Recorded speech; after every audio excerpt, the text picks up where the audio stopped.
yung gingerbread, guys. So, nandito kami at mga bata gusto ga makita itong gingerbread. So, ito yung dinadayo dito, no? Tingnan nyo naman, puro lights talaga. So, paikot ito. Pupunta tayo doon sa yung isang tree ay walang lights. At na yata, parang nasira. Ayun. Isang tree, oh. So, pero yan, yung bahay. So, punta tayo doon sa, ang dami nang nasira na light. Dati, punong-puno ito, guys. So, punta tayo sa loob, sa likod. So, yan. Ito yung harapan ng bahay. So, dito ka pupunta dito sa gilid. Punta dito. So, papasok yan doon sa loob. Ang ganda, oh. So, yan dito sa loob. Ang dami nang nag-change. Dati kasi, iba ito, eh. Ang dami na.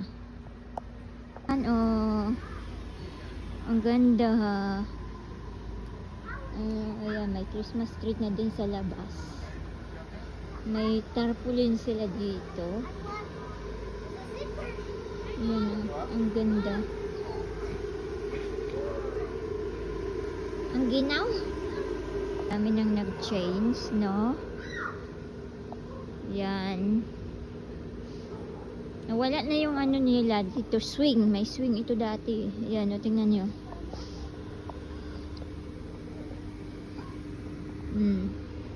Ganda, oh. So, ito yung dinadayo. Ang daming dumadayo dito para na makita. Ito yung gingerbread house. Gingerbread house. Ang tawag nila dito, ayan.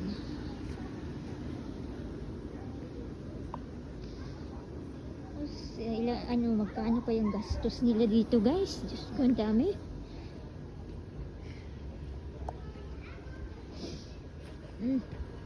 Si Clay, nag-i-enjoy siya, oh. Don't step the light. So, galing pa kami sa church. Dumiretso na lang kami dito, guys. Saan ba itong bago ito? Hoy!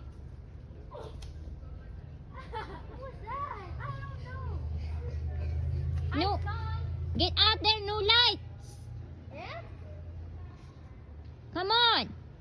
Come on, go get off. What's in there? There's no lights down there. Why you go in there? Tree house. Tree house. Why is there this here? I don't know. Just leave it alone. Supposed to be. So, pupunta ito dito. Ito yung sa likod. Nawala na iba yung ilaw. Nabawasan na yung ilaw. Ang daming ilaw nito dati. Wala na. Dati, guys, punong-puno ito. Ngayon, ito. Unti-unti na. Na yung ilaw. Yan. Ang maganda at marami pang ilaw, o, diba? So, ayan muna, guys, ang ating vlog for today. Thank you so much for watching. Sana ay nag-enjoy kayo sa aming tour dito sa gingerbread house.